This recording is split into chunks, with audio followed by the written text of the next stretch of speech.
La vie générale sur la classe COP, l'année dernière, déjà de une, c'est une expérience très enrichissante puisqu'on pardon, on apprend de nouvelles choses. On apprend à travailler en groupe, même si on est excellent, ben, on apprend toujours des autres.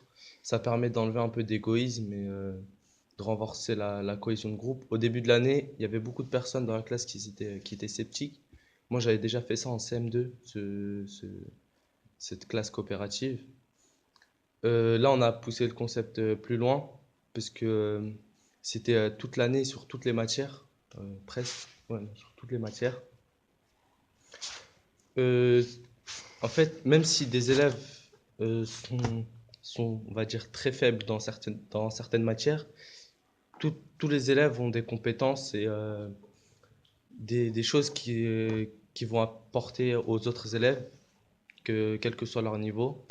C'est-à-dire que tout le monde va bénéficier du savoir de tout le monde.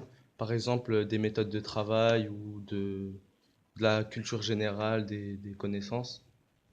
Donc ça pousse le groupe vers le haut et ça permet d'avoir un avis général sur une question. Quand on posait un problème, par exemple en histoire-géographie, on pouvait avoir tous les points de vue de toutes les personnes, ce qui permet soit de renforcer notre point de vue ou soit d'en créer un meilleur.